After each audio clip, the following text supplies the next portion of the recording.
Jadi kalau ulama dengan ulama berdebat, ulama dengan ulama berselisih pendapat, itu menghasilkan manfaat, maslahat buat umat. Tapi kalau orang jahil berdebat, ujung-ujungnya berantem. Maka jemaah dimuliakan Allah Subhanahu wa taala, Nabi bersabda, la tata'allamul ilma, jangan mencari ilmu litabahu bihil ulama, untuk membanggakan diri, ya, untuk membanggakan diri, apalagi menyombongkan diri kepada ulama. Semua ulama disalah-salahin gitu kan. Kita dapat ilmu dari ulama, terus mentang-mentang sudah jadi kiai atau jadi ustadz gitu, terus kita salah-salahin guru kita. Ini niat yang salah, ya.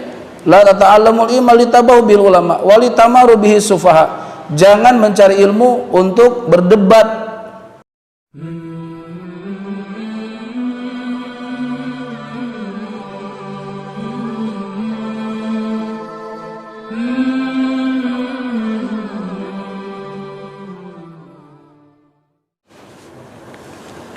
Kila dikatakan as'adun nas, manusia yang paling beruntung, manusia yang paling bahagia, man lahu qalbun alimun,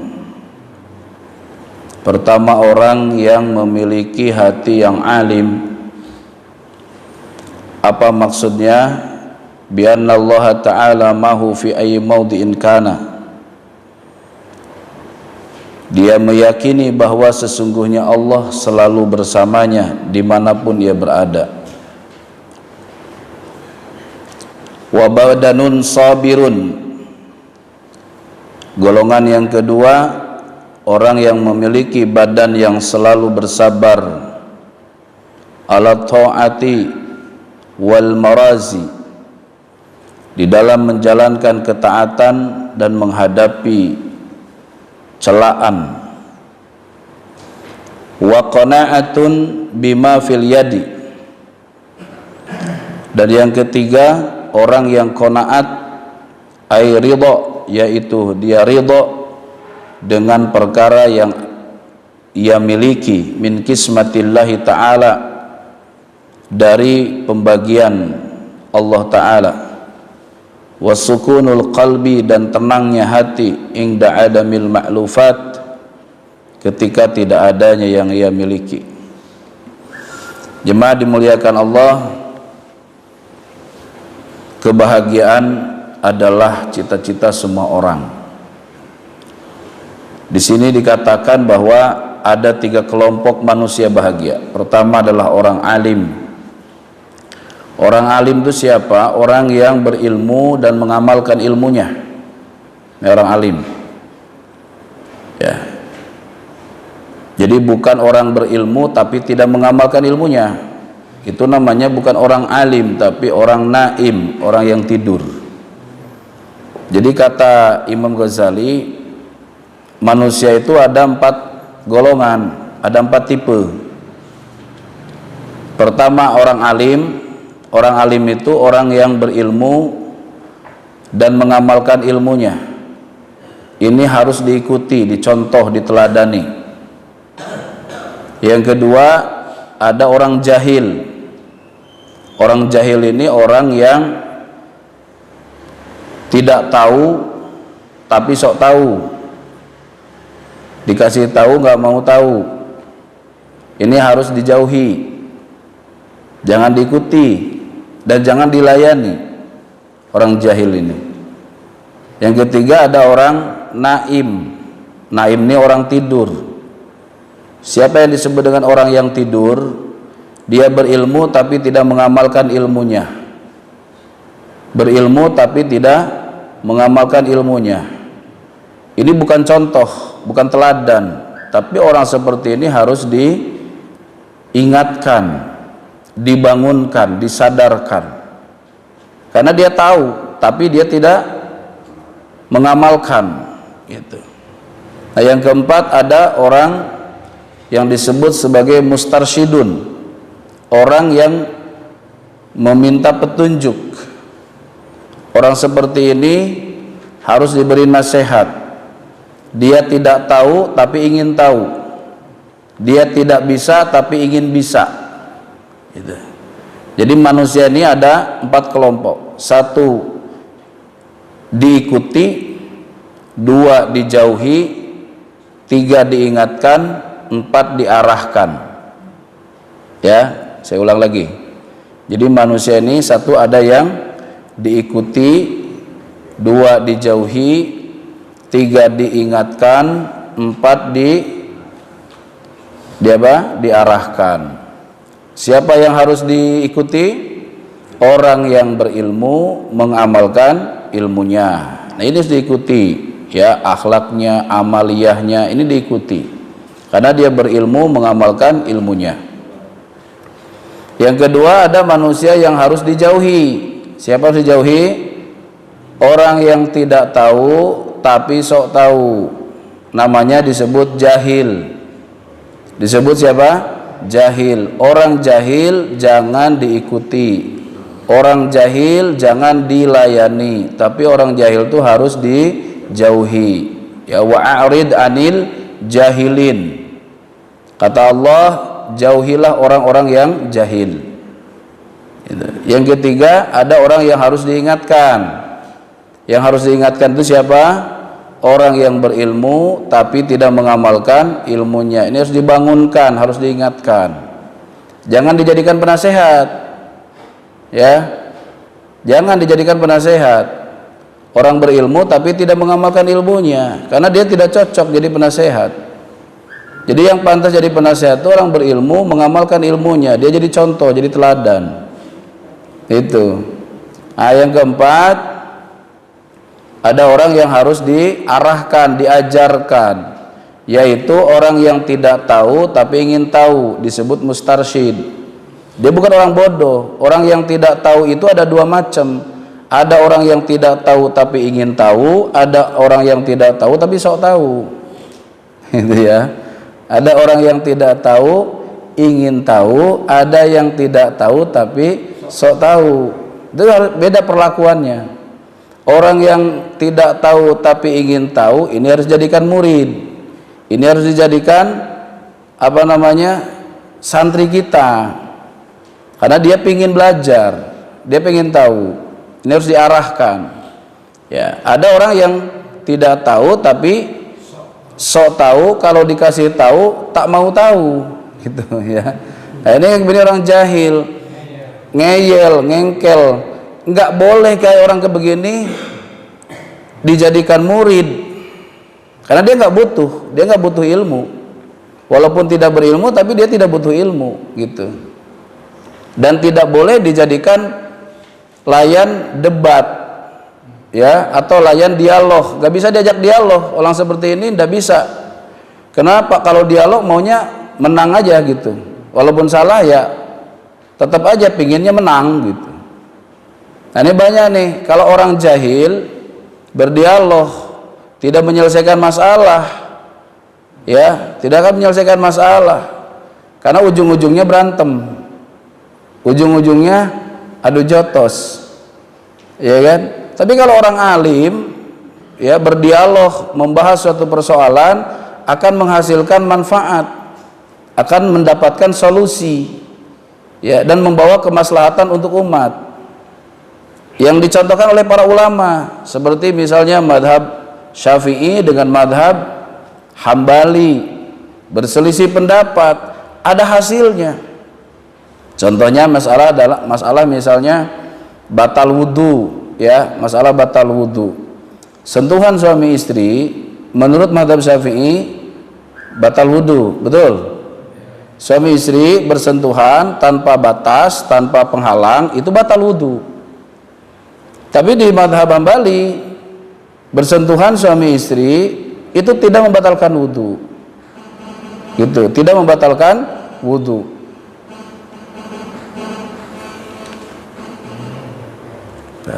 Mati. Tidak membatalkan wudu. Ini dua-duanya gimana? Benar, Pak, dua-duanya. Karena dalam satu saat nanti kita membutuhkan dua-duanya. Kalau sekarang di Indonesia, di Bojongkulur nih, kita suami istri bersentuhan, batal wudu, gampang ke tempat duduk, ya. Ini dari masjid, misalnya di masjid kita sentuhan nih, suami istri. Mau ambil tempat, Pak, ambil wudu, mudah gak? mudah, tinggal keluar sedikit ya kan, melangkahkan kaki sedikit ke tempat duduk mudah, perbaharui wudhu. Tapi kalau seandainya bapak umroh atau haji ya kan, sudah pakai kain ihram, bapak gandeng istri, kan namanya pakai kain ihram itu kan enggak, ini terbuka kan, tangan terbuka, bersentuhanlah dengan istri. Bapak lagi di tengah-tengah Masjidil Haram lagi tawaf ya kan. Kalau bapak tetap kekeh pakai mazhab Syafi'i, waduh repot. Iya. Iya kan, sentuhan, ngambil wudhunya di mana? Oh no, jauh, ya keluarnya aja lama, apalagi untuk masuknya. Belum tentu bisa, ya kan? Butuh waktu, mungkin bisa 1 jam kali itu dari tengah Masjidil Haram ke tempat wudhu untuk bolak-balik itu. Ya habis itu tawaf lagi, sentuhan lagi, yang nggak habis-habis, nggak selesai-selesai tawafnya. Akhirnya apa? Perbedaan pendapat ulama menjadi rahmat bagi umat, sehingga kita mudah untuk menjalankan agama. Di situ kita udah ikuti saja madhab Hambali, ya nggak usah repot-repot kan, karena ada madhab yang tidak membatalkan. Jadi kalau ulama dengan ulama berdebat, ulama dengan ulama berselisih pendapat, itu menghasilkan manfaat, maslahat buat umat. Tapi kalau orang jahil berdebat, ujung-ujungnya berantem. Ya, coba nih, kan kita pernah kejadian tuh. Ya, ketika Ramadan salat tarawih, antara 2 rakaat tarawih itu, ini salah satu masjid nih, di tempat kita itu ada sholawat, ya kan? Oh yang satu bilang jangan pakai sholawat, ini nggak ada contoh dari Nabi gitu. Kata yang baca sholawat, kan sholawat bagus, kenapa nggak boleh gitu. Akhirnya berdebatlah, adu dalil, akhirnya pukul-pukulan di masjid, pukul-pukulan gara-gara memperdebatkan masalah sholawat antara 2 rakaat sholat tarawih. Sampai berantem, Polsek turun, ya kan. Padahal menurut logika kita mending gak usah taraweh daripada berantem di masjid. Toh sholat taraweh hukumnya apa? Sunnah. Masa gara-gara memperdebatkan sholawat di antara 2 rakaat taraweh sampai berantem di masjid? Inilah orang jahil. Mending gak usah taraweh dua-duanya daripada berantem di mana? Di masjid. Ya, ini kalau orang jahil. Jadi orang jahil itu tidak bisa menyelesaikan masalah. Karena kalau orang jahil dikasih dalil, sekuat apapun dalilnya, sebagus apapun dalilnya, tetap aja dia pengennya menang. Walaupun salah dia pengennya menang gitu. Maka jemaah dimuliakan Allah Subhanahu wa taala, Nabi bersabda, la tata'allamul ilma, jangan mencari ilmu litabahu bihil ulama, untuk membanggakan diri. Ya, untuk membanggakan diri, apalagi menyombongkan diri kepada ulama. Semua ulama disalah-salahin gitu kan. Kita dapat ilmu dari ulama, terus mentang-mentang sudah jadi kiai atau jadi ustadz gitu, terus kita salah-salahin guru kita. Ini niat yang salah. Ya, la tata'allamul ilma litabahu bil ulama walitamaru bihi sufaha, jangan mencari ilmu untuk berdebat ya dengan orang-orang yang jahil tadi, dengan orang-orang yang bodoh. Walitusarrifu bihi wujuhan nas, dan jangan kita mencari ilmu untuk mendapatkan dukungan atau simpati dari manusia. Ya. Walitujallibu bihil amwal, dan jangan mencari ilmu untuk mendapatkan harta, menumpukan harta. Jadi untuk apa? Ya lillahi ta'ala. Kita niat mencari ilmu karena Allah, ingin mendapat ridho Allah, ingin mendapatkan kebahagiaan yang abadi di akhirat nanti. Nah ini jemaah dimuliakan Allah. Jadi yang harus kita ikuti adalah qalbun alimun, ya, hatinya orang yang berilmu, ya, yang alim. Orang alim itu tadi orang yang berilmu, mengamalkan ilmunya. Yang kedua, badanun sabirun, orang yang memiliki badan yang selalu bersabar. Sabar ini kata ulama dibagi 3 macam. Ada sabrun fit ta'at, ada sabar di dalam menjalankan ketaatan, ada sabrun anil maksiat, ada sabar dalam menghindari perbuatan dosa, ada sabrun ingdal musibat, sabar ketika menerima musibah. Sabar di dalam taat, kan kita perlu kesabaran nih. Kita jalankan ketaatan kepada Allah dengan sempurna dan tuntas. Ya, contoh sholat. Sholat ini kan ketaatan. Jalankan sebaik-baiknya, sesempurna-sempurnanya, dan laksanakan sampai tuntas. Jangan gara-gara imam bacaannya panjang terus dalam hati udah ngedemel nih, ya kan? Aduh, imam nih kepanjangan nih bacanya nih. Ya udahlah, putus aja deh, pulang gitu, ya kan? Ini nggak sabar namanya. Kalau kita sudah ke masjid, ya kan? Kalau kita sudah ke masjid, ya terserah imamnya siapa, ya kita ikuti saja. Ya, mau imamnya kunut, imamnya nggak kunut, ikuti saja. Mau imam bacaannya pendek, mau imam bacaannya panjang, diikuti saja. Itu namanya orang yang sabar di dalam taat. Ya, sabar di dalam taat. Jadi orang taat ini perlu kesabaran juga. Ya, jangan ada kisah katanya gini. Ada jamaah datang ke masjid, imamnya panjang.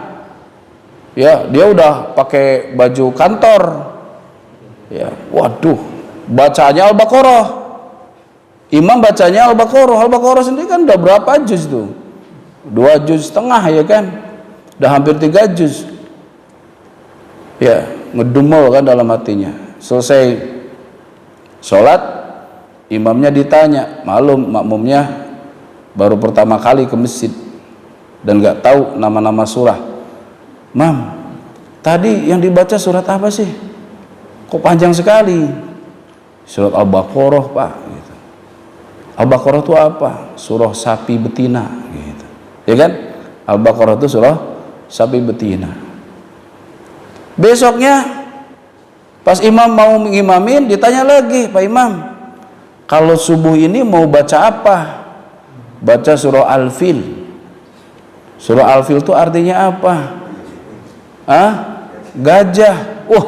Kata dia, kemarin aja baca surah sapi panjang luar biasa, sekarang mau baca surah gajah. Udah Pak Imam, izin deh, saya mau di rumah aja sholatnya. Karena yang mau dibaca surah apa? Surah gajah, surah Al-Fil. Padahal surah Al-Fil pendek, ya kan? Ya.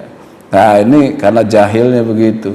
Dia nggak mau sabar gitu. Dalam ibadah harus ada kesabaran. Ngaji perlu kesabaran, Pak. Ya, taklim kita selesaikan sampai isrok. Ya, jangan gara-gara ada gorengan terus, Ustaz berhenti aja nih, gorengan udah ada. Sampai isrok selesaikan. Itu namanya sabar dalam taat. Taat perlu kesabaran. Tadi kita nih mau ke masjid, berlawanan gak dengan nafsu? Berlawanan gak? Berlawanan dengan nafsu. Nafsu pengennya apa? Tidur lagi. Ya, nafsu pengen tidur lagi. Kalaupun bangun pengennya sholat di rumah. Kenapa? Ya kalau di rumah kan gak perlu jalan ke kaki, gak perlu repot-repot mungkin ganti baju gamis, ya kan, atau baju koko kan gitu. Kalau di rumah kan begitu ya, paling sholat pakai sarungan doang sama kaosan kan gitu. Kalau ke masjid rapi-rapi, ya kan, persiapannya panjang tuh kalau mau ke masjid, ya kan, persiapannya panjang. Itu bikin males, tapi kita lawan. Nah, itu namanya sabar di dalam taat. Ada sabar dari maksiat. Kita semua ada peluang untuk berbuat dosa, ya, apalagi sehat, muda, kaya. Itu peluangnya besar itu untuk berbuat maksiat, ya kan? Sehat, kaya raya, ganteng lagi, masya Allah, ya. Coba tuh, peluang maksiatnya besar, tapi kita lawan. Ini nggak boleh, ini haram, ini syubhat, kan gitu. Kita lawan tuh. Nah, melawan hawa nafsu, ya, melawan kita ini dari keinginan berbuat maksiat, itu namanya sabar dari maksiat. Jadi yang namanya sabar itu bukan hanya orang yang terkena musibah aja, Pak. Kita kan juga begitu ya. Kalau orang terkena musibah, yang sabar, Pak. Kita juga perlu sabar juga. Orang yang lagi diuji dengan kekayaan, ya kan, diuji dengan kesehatan, kita perlu sabar juga. Orang yang taat juga tadi perlu sabar, ya. Jadi sabarnya orang yang tadi dari maksiat itu, dia lawan ya keinginan untuk berbuat dosa. Kemudian ada sabar indal musibah, sabar ketika menerima musibah. Ini yang gampang diucapkan tapi sulit dipraktekkan. Gampang diucapkan sabar ini, ya kalau sama orang kan gitu gampang ya. Kalau ada orang meninggal kan, anaknya meninggal atau istrinya meninggal gitu ya, sabar ya Pak. Atau yang ketimpa apa itu, gempa bumi, yang rumahnya hancur rata gitu kan, nangis dia kan, sedih lah dia. Kita bilang sabar ya Pak. Kata dia apa, emang lu tahu apa yang kurasakan kan gitu ya. Situ gampang ngomongin sabar, kita nih mau sabar gimana kan gitu tuh. Ada orang kan begitu tuh ya. Nah jemaah dimuliakan Allah, seberat apapun ujian yang Allah berikan kan kita harus sabar, kita harus menerima karena sudah terjadi, ya kan. Apakah gempa bumi terus kalau kita nangis-nangis, kita nggak sabar, kita nggak ridho, akan berubah menjadi tidak hancur? Udah terjadi. Kalau sudah terjadi, kuncinya apa? Ya sabar kan. Kalau sabar, dapat pahala, hati menjadi tenang, menjadi tentram bahwa ini semua udah kehendak Allah. Di balik musibah ada hikmah pasti Pak. Mungkin dosanya diampuni oleh Allah, atau derajatnya diangkat oleh Allah, atau bisa jadi Allah akan ganti dengan rezeki yang lebih banyak, yang lebih besar. Ternyata setelah terjadi gempa bumi, rumahnya lebih bagus dari sebelumnya, ya kan. Rumah sebelumnya cuma gubuk, reot, hancur, ya kan, dapat ganti itu, gantinya lebih besar lagi kan gitu.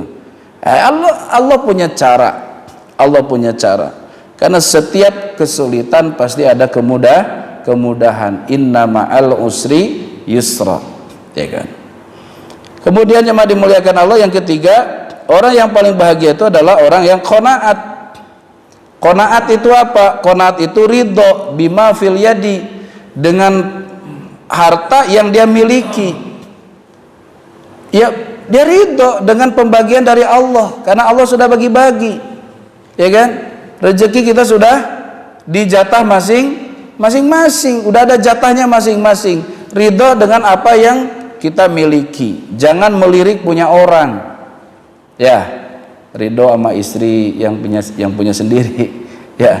Sama istri sendiri harus ridho, mau kayak gimana harus ridho, bener gak? Itu udah bagian dari Allah, jangan lirik punya orang. Ya, rumah, kita udah punya rumah sendiri, ngapain harus lihat rumah orang? Kita udah punya kendaraan sendiri, kenapa harus lihat kendaraan orang? Kita udah punya duit sendiri, kenapa harus lihat duit orang? Ya, jadi udah punya bagian masing-masing. Jadi nggak usah nggak usah iri, nggak usah dengki. Ya, kita harus ridho. Maka kata Nabi, wardo bima qasamallah takun agnanas. Ridholah kamu kepada pembagian dari Allah, maka kamu akan menjadi manusia yang paling kaya. Jadi orang kaya itu orang yang hatinya qanaat. Orang kaya itu orang yang hatinya ridho dengan pembagian dari Allah, dengan jatah yang sudah diberikan oleh Allah. Itu.